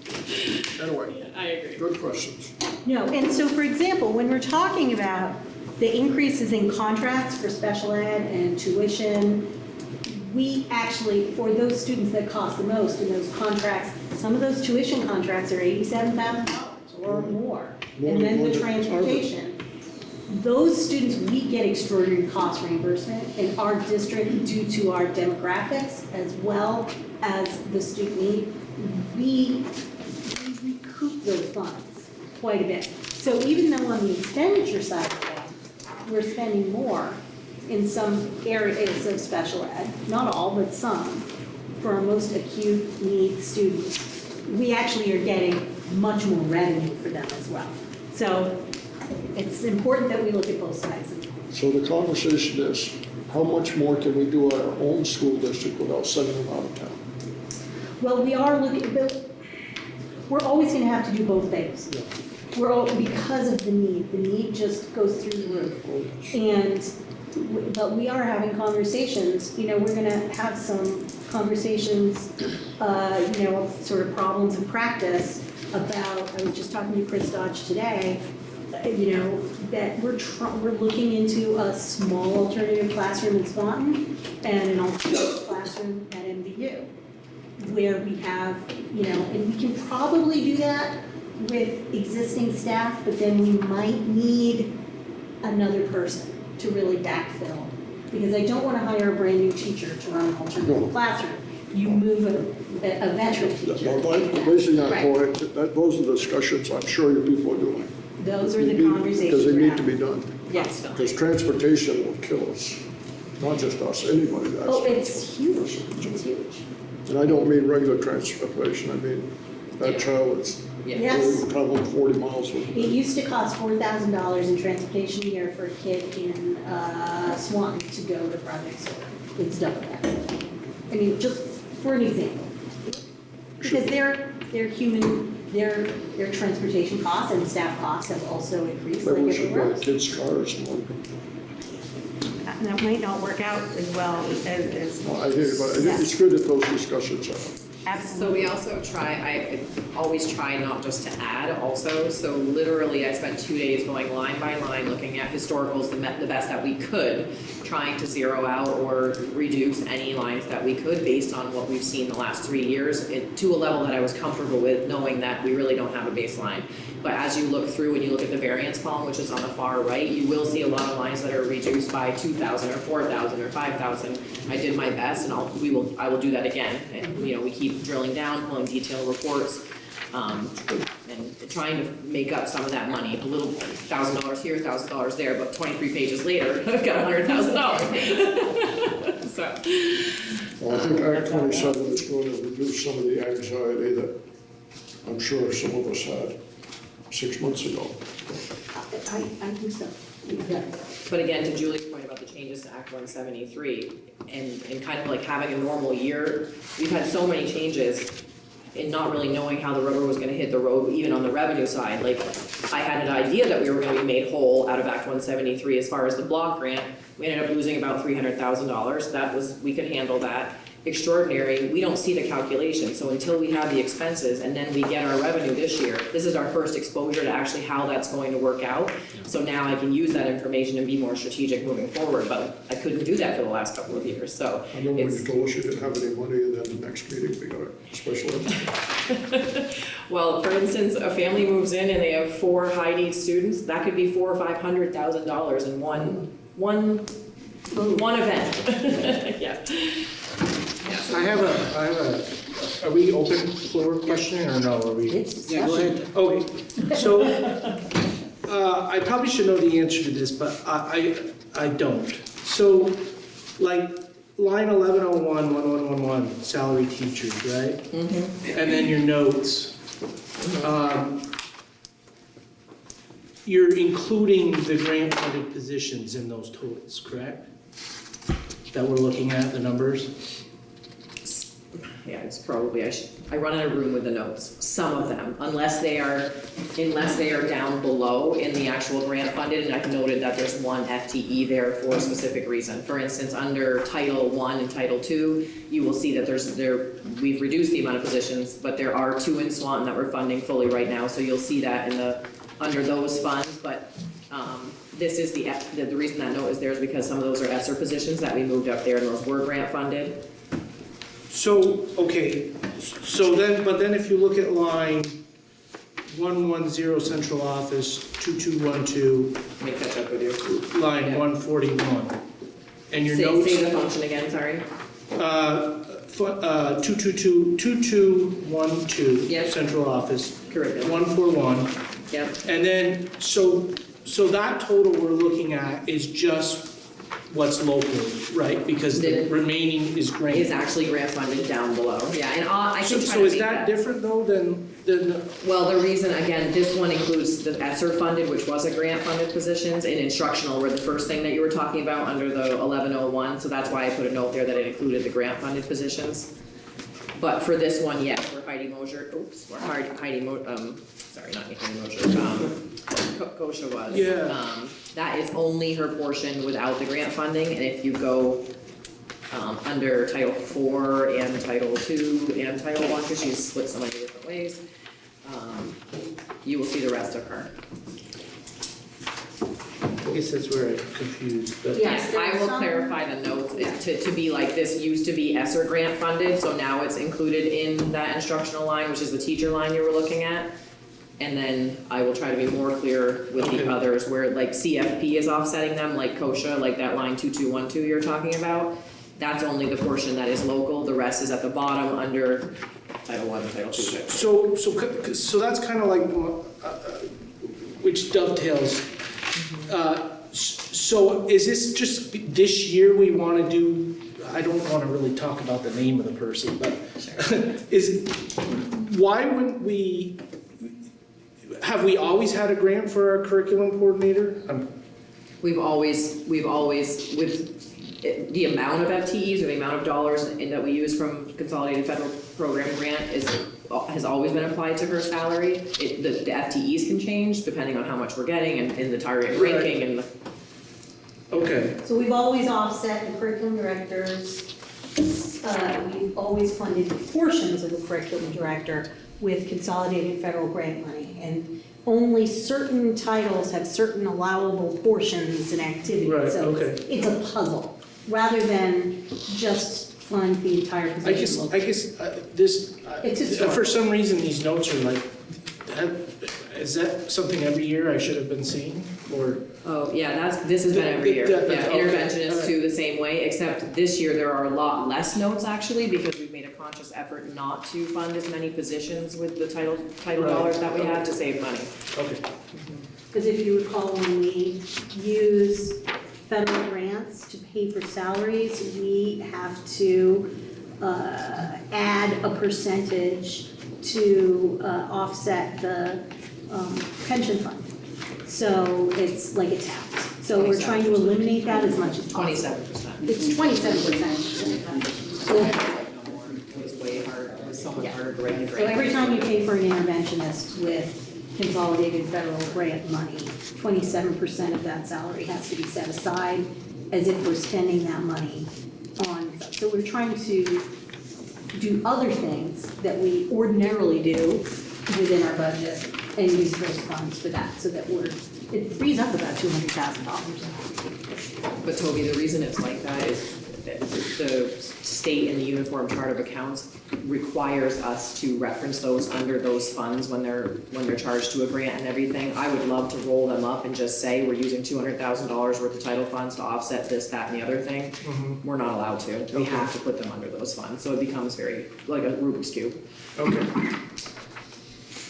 And my other comment or question was, and I missed 2 meetings, of course, but, so the after-school program does not seem to have much variance in it, from what I'm seeing. Is that correct? It doesn't, there are some reasons for that. Right now, there are some reasons for that. We have received many other revenue sources that could be utilized to offset after-school program costs. Traditionally, we fund the local share of that, so the 21st century grant funds about 50% of that. Right. That is not represented in here. The other 50% is local dollars, but we have traditionally offset that with Medicaid dollars. So it's about $200,000 that you'll see in here under a 1624 fund. Yeah, I thought this was just expenses though, right? It is, so we incorporate the 50% that's funded of the after-school program that comes from local dollars. Yes.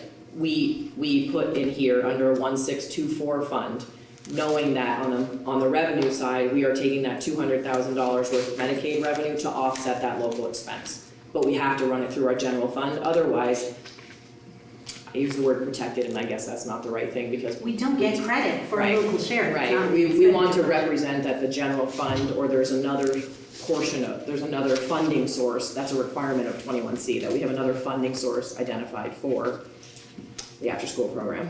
And correct me if I'm wrong, but that's currently being drafted, what the new grant will It is for the next potentially 5 years, they're writing a new, but the reason it hasn't gone up, that $200,000 has not gone up, the costs of the program have gone up. We were allowed to use ESSER dollars for one to offset, we primarily did transportation. The food program has actually cost more, but we've generated more revenue for the last few years as well because of the different programs that we run, so that has helped. And also there's been summer ESSER funds, Summer ESSER Funds 1 and Summer ESSER Funds 2, that we also could use to offset transportation costs and some other programming, So we'll have all of that for next year? We will have that money for next summer, It's the yes. year after But- that. Yes, it's the year after that we will be running into problems. Potentially if the costs continue to increase, but we are having many conversations with Beth Ann. We're meeting, once or twice a month right now to work on the new grant, talk about what the new costs are, potential restructuring, cost of transportation. Also, you'll probably remember me the last couple of years talking about Medicaid dollars. So right now are offsetting these costs with Medicaid dollars. Medicaid dollars are one of the most flexible funding sources that we have. Right, and that's what I'm kind of curious, and this is for my discussion, I don't really want to expand upon here, but I'm very curious what other school districts use their Medicaid funding on. I'm kind of curious. Now, we seem to be committed to the after-school program with our Medicaid funding, and I'm not saying that should change. But I am kind of curious if there was a way to find out what neighboring districts are using their Medicaid funding. Because I have heard that it's very flexible, one of the most flexible spending uses. So I don't know if there's any way, I don't know. Oh, yeah, I can ask not at a basketball meeting. Yeah, I'm kind of. Or on our listserv. Yeah, I'm just kind of curious. We also generate a lot of Medicaid revenue. Right. And not all school districts do. Right, that's right. But there definitely are some out there, but that last thing I'll say about it is we haven't spent nearly what we've been generating the last few years. The only thing we've been spending our Medicaid dollars on is to offset the after-school program 50%, and we really haven't needed to use that full 50%. So right now, they're sitting on a $200,000 carryover that we could use next year, we could spread over a few years, but we also have over $1 million of Medicaid revenue that we have set aside to offset these other revenue cliffs that we've known about for the last couple of years, and how we can be strategic with that and flexible. It's just an interesting discussion because we're talking about a limited funding amount, and maybe that benefits our district more, but we're also looking at a statewide system. So I'm very curious how neighboring districts are using their Medicaid dollars. Maybe we're getting the most bang for our buck, earmarking it all to the after-school program. I don't know. I'd be curious what other districts, how they're spending their Medicaid dollars. Yeah, that might be something that we might bring up further in the finance committee, because I do know potentially growing and increasing the after school would be a good thing. I'm sorry, John was asking me a side question. Going on after-school program, I just want clarification. In this budget, are we keeping the same level of after-school services? Well, I don't want to speak to the services because that plan and that budget are being developed right now for next year. So that's The not, plan, the local share amount in here is flat. Is equal to what it has been the last couple of years. It's up about 5,000, I think. So I think what we're getting at with after school is that's being developed right now and discussed in terms of what's being written for the grant, and then if we create our local share to match that, so that'll be, I assume, an item that we'll discuss when that's potentially finalized. Or to Toby's point, if you want to continue to utilize it, we say that it, I don't know how to do this, how to say this, but Medicaid is just another revenue source that you use to offset taxes. It comes off the top like everything else. We have to write a plan at the end of the year telling them it's, again, looser funding, so once a year, at the end of the year, I have to say, what did we use it for? We used it to offset after-school program because that's an allowable expense, but really, it's a revenue source that comes off the top and it offsets taxes. There's no separate bank account. It's a fund that we have, so yes, we want to be clear and concise about how we use it, but Either way, by after the December 1st letter and the yield comes out, Right. potentially, and by the next draft, we'll have more information about some of those numbers. Can I say a quick thing? Is it still the same allowable categories like dropout prevention, success by six? Is it still the same for Medicaid? Same type of allowable? Anything that's prevention and intervention for students who aren't eligible for but I special can't write benefits. any strategy for that. I mean, I remember. And there's not even an application. You No, write you just. application. Oh, I remember Yeah. how flexible it was. That's why I was The asking. city school used to buy T-shirts. What I would Or, the you know, last thing I'll say about it though is that right now, this year, we're gonna have additional tax capacity because of Act 127. This money doesn't, Medicaid dollars don't have to be spent this year. It would be probably in the best interest of the school district from a financial perspective to reserve some of those funds for upcoming years, if at all possible, because we won't have the additional tax capacity. Yeah, that makes sense. Yeah. So anything else on the draft for now? There's more notes, but yeah, reach out to me. All right, thank you, Laura. Julie, can we move on to the procedure for use of the I electronic am sign? happy to do that.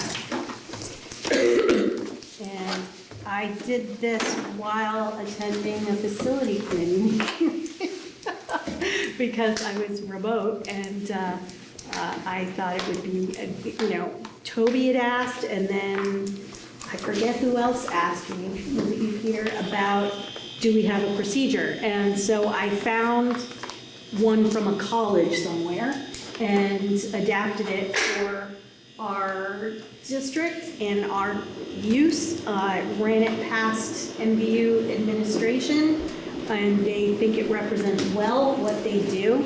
The important things to have in here are that the goal of the sign is to communicate school information and that what you don't want is to have it be an open forum for anyone who wants to post information on it. And if we were to do that, then we're open to anyone then would have a right to post information. So it is important for us to say what we consider acceptable. So only MVU or MVSD employees will design and post content on the sign.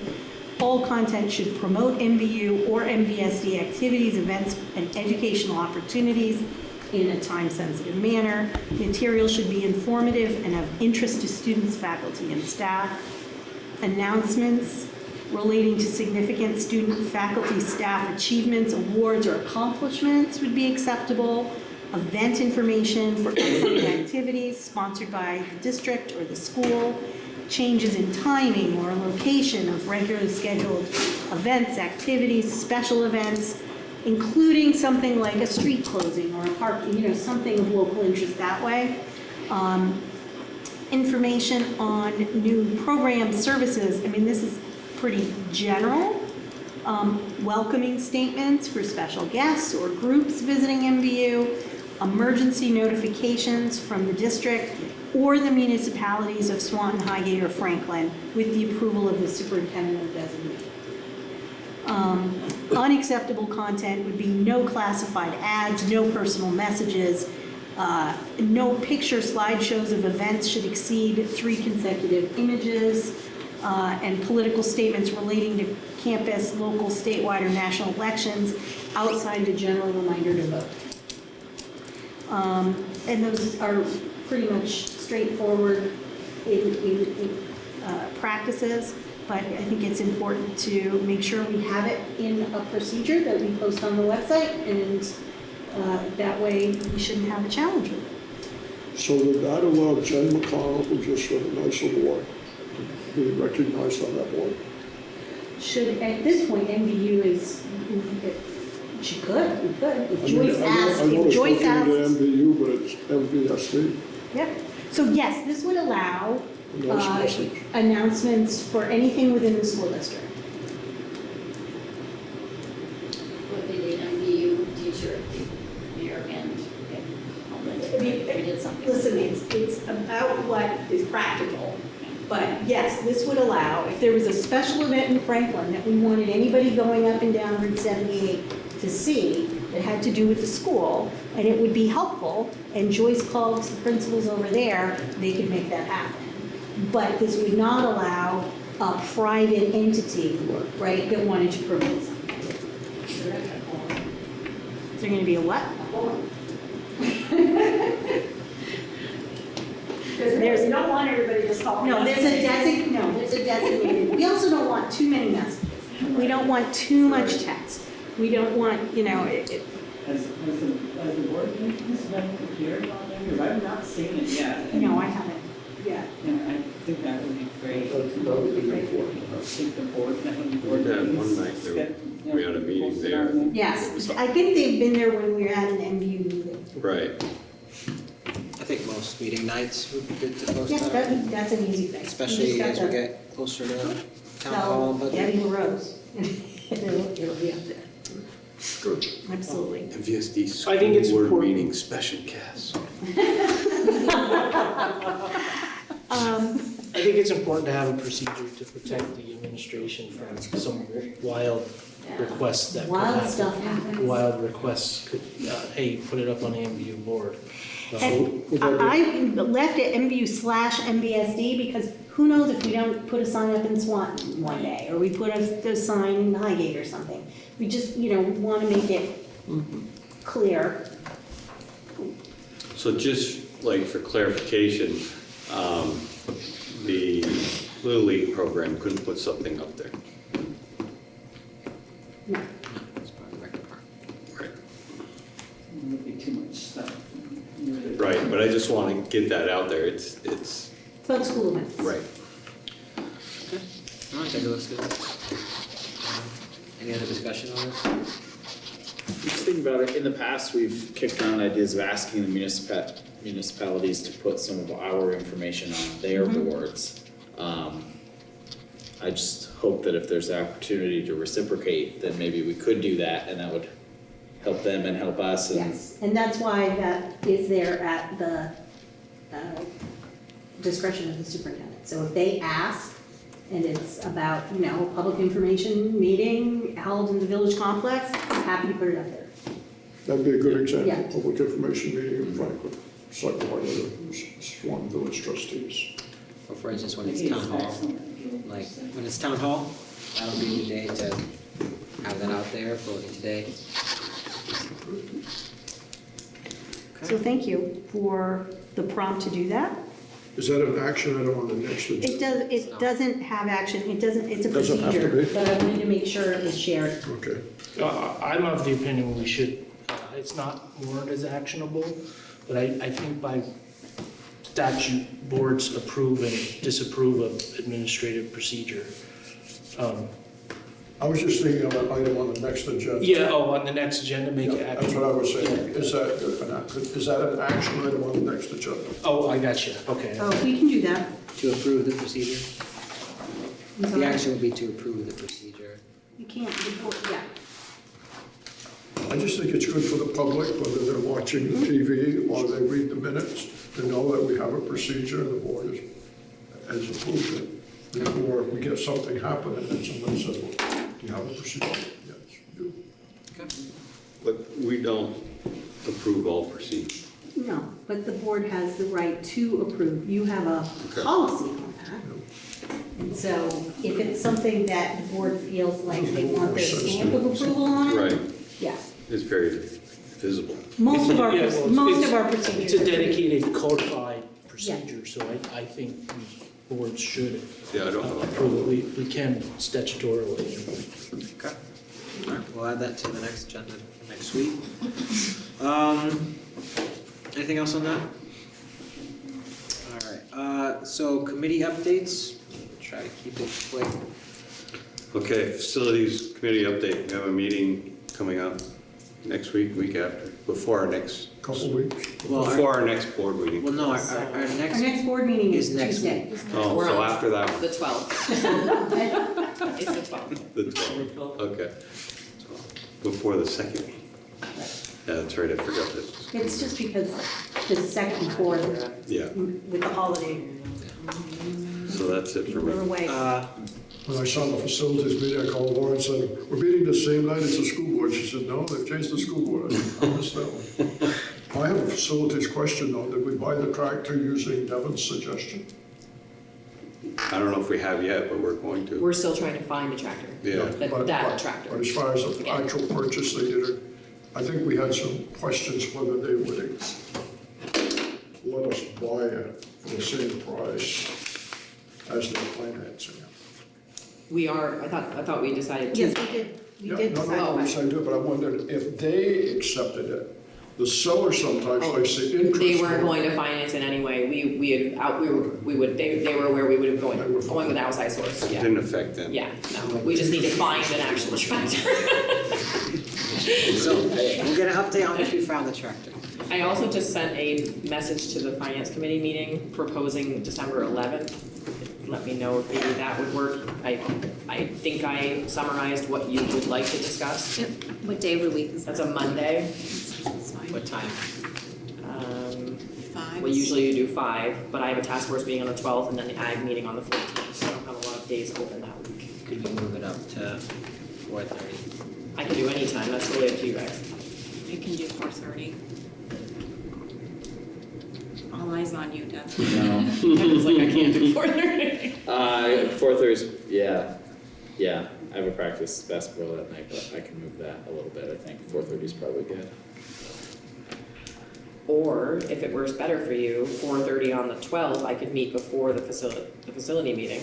No? Okay. It got confusing. Yeah. Let's shoot for 4:30 on Monday the 11th. Okay. And then we'll work around that. Student success committee.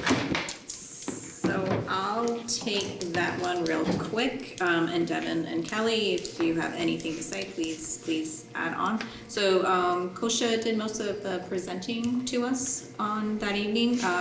We went over some data review. We went over some numbers for reduced percentages as a whole at the district is just a hair over 55%. And as far as the climate, the school climate, they had put out some surveys with how the students were feeling. So just quick numbers, there was 83% of the kids said they felt safe. 69% of the students felt the rules were fair, and teachers care about me was at 82%, and kids in my school care about me was just a little bit lower at 62%. And then just went over, we went over into some more details. The 360, yeah. sorry, I was missing the star, 360 for math and reading. For the grades and for the schools. So real quick, math, Franklin came in at 67%, Highgate came in at 59%, Swanton at 48%, MVU at 50% for an average of 52%. And for reading, Franklin came in at 48%, Highgate at 50%, Swanton at 42%, and MVU at 42% for an average of 43%. And sorry, Kosha also, she talked about this at the last board meeting, but just went into some real details for the new program that the team is researching, and they're visiting different schools and different programs that different schools are using, and I think that's still ongoing. I don't think they've finished yet. No, we're not finished. They've been doing site visits to different schools to look at, we're talking the reading program, we're pretty much mimicking what we did for math and looking at different publishers, looking at and visiting at schools, seeing it in action. We have a whole team of folks going from place to place. And again, that's so that we have instructional materials that meet the needs of our kids. Because some of the programs you look at don't really meet our students' needs. They meet somebody else's needs. So we are honing in on that decision. It'll be done in the spring. And the math, you could already see the difference that the math implementation has made, particularly at MVU, because this is their second year now of that, and it's already improving their math scores. So that was all very positive. Thank you, Joanne. Anything else to add? No, you have to ask Devin or Kelly if there's anything else to add. When is the next meeting? I believe it'll be in January. In January, we'll have more data. We think we're gonna have state testing results available, so we'll likely preview that. For which year? Exactly. I said, we'll finally be able to celebrate the kids are ready to do it again. So we hope to be able to preview that with the Student Success Committee, and then out of that, talk about what we want to highlight, because we'll present to the full board that information as well. But, and I think Yeshua is going to share how he uses the EduClimber data platform with his teachers and in their professional learning communities, and what that looks like. He can do it in a incognito way so that you can't see student information. So we're going to work on being able to show you some of that in action. Okay. Looks good. All right, thank you, Joanne. All right, future agenda items. So we have. I want to talk about finance. We did? We did. FFA next week? Yes. We scheduled a meeting. We haven't met since our last board meeting, so. Okay. Okay, please adjourn. I just throw them in just so if anybody wants to. Well, a lot of the meetings are becoming finance meetings. Okay, it's gonna happen. All right, so future agenda items, budget draft 3, financial reports, FFA students and recognition, work-based learning.